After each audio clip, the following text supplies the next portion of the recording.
How would you name this structure? This is an organic compound you have there on the board. Welcome to GMAETS 41. This is your channel of excellence as always. So in this lecture video, we've got these structures we are going to give their IUPAC nomenclature. These structures are structured from UNIZIK CHM 102 workbook. So I'll be providing the answers to these questions, all right? We are required to provide the IUPAC nomenclature of there are about 3 of the compounds here based on chapter 9, question 2 of this workbook. I'm going to be providing these structures one after the other. We have this first one, question 2I. Give the IUPAC names of the following compounds. The first compound is this one you have here on the board. So let us see how we name this compound. Remember, we're making use of the International Union of Pure and Applied Chemistry system of naming compounds. That's what we are asked to do. Now, if you look at this compound, go this way. This is a chain of carbon. We have 3 carbons there. Yeah, 3 carbons. And you can see functional groups. And then when you come to this side, you agree with me that you could see something benzene-like. Of course, yeah, a benzene structure. A benzene structure. The other thing is that, you see this benzene here? The structure is, in terms of the hydrogen atom you have there, is no longer complete. That is why you see this form of linkage to this carbon on a straight line, okay? For example, this benzene-like structure you are seeing is C6H5. One hydrogen has been removed from it. One hydrogen has been removed from this benzene. Instead of having C6H6. C6H6 is benzene. But then, for us to have this benzene-like structure linked to this carbon, it simply means that one hydrogen has been removed, minus 1 H. And so we now have C6H5, allowing for the linkage of this carbon atom you have there. Allowing for that linkage of that carbon atom, which is, of course, something of this kind, CHO.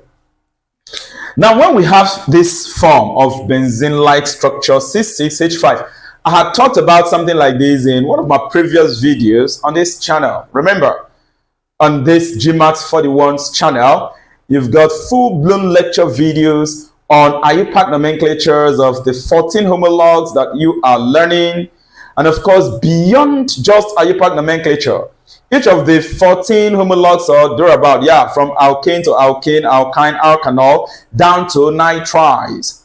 Their preparations and properties, terms of reactions, they are available on this channel. You can get access to this CHM 102, all right, the full work on the course, so you get prepared very well for your examination.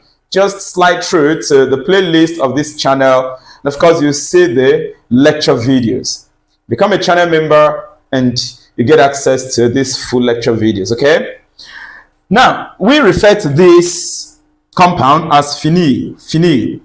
This C6H5 is called phenyl. So you want to take note that this structure you have here is phenyl. All right, it's phenyl. Take note of that. So we have phenyl. I'm just trying to make an analysis, not just to come here and write the name of the structure, but of course to teach you as usual so that you get to understand this in case of your examination. Now let us look at this chain of carbons that we have here. If you look at this chain of carbons, analyzing it, we want to observe that we have 3 carbons. We have 3 carbons. So one might think of the prefix of 3 carbon atoms when you are dealing with IUPAC nomenclature. Of course, that goes with prop. So you could have propane if it's an alkane. You can have propene if it's an alkene. You can have propyne. If it is an alkyne, you can have propan-1-ol or propan-2-ol. If it's an alkanol, you can have propanal if it is an alkanal. Therefore, how do you actually identify which of the props this guy is? Because it could be one among the 14 homologues, like I said, you are to cover in CHM 102 in your organic chemistry. For us to identify the particular 3 carbon atom that this guy is, we must be guided by what we call the functional group. The functional group. which of course identifies, a homologue and determines the chemical characteristics of that homologue. Come with me, let's see what the functional group of this is. Now, at this part, I have a functional group, CHO. Here, I have another functional group, double bond. And on this functional group, there is something unique about it. When I taught the IUPAC nomenclature of your different homologues as you're meant to study in this course, I highlighted that CHO is the functional group of alkanals. Alkanals are also known as aldehydes. CHO is the functional group, which means that this guy actually, that 3-carbon atom will be assigned an alkanal group. And this is true, especially knowing that the functional group of alkanals is a terminal functional group. I explained this concept very well, all right, when I treated the IUPAC nomenclature of alkanals. It's a terminal functional group, which means wherever you see that functional group CHO, it is always carbon number 1, and that is the guy you will respect as the operating functional group in that structure.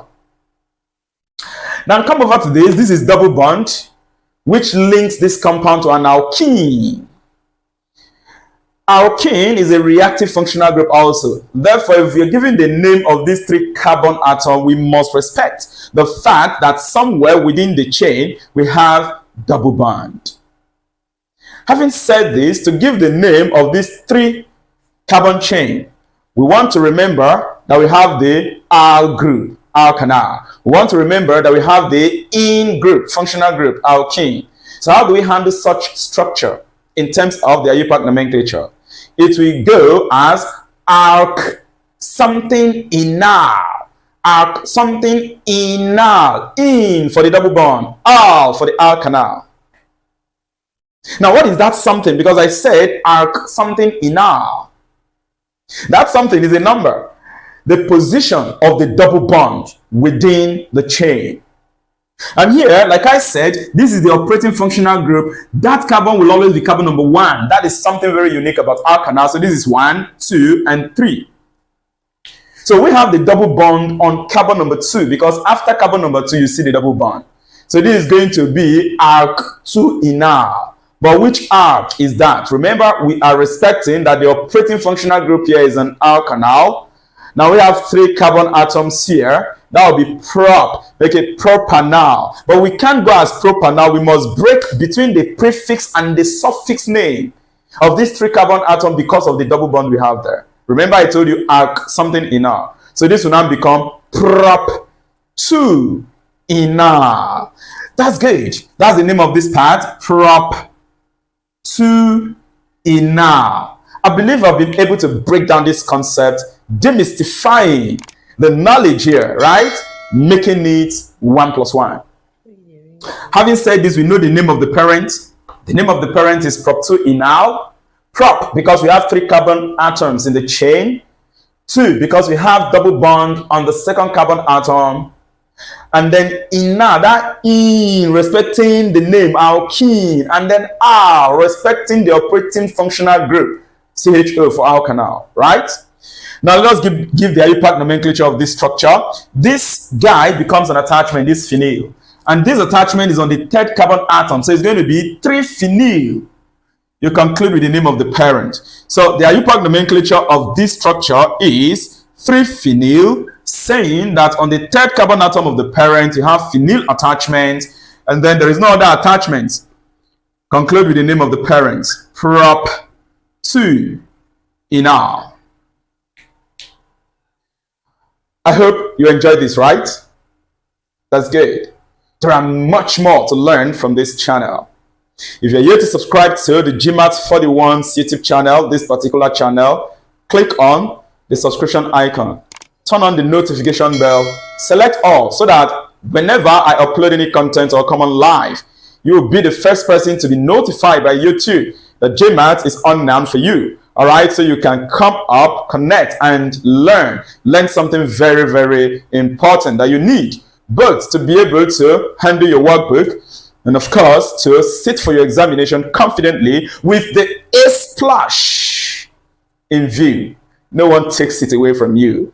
Just make sure you stay tuned to GMAETS 41. I'll be seeing you next for the second and third structure under this chapter 9, question 2.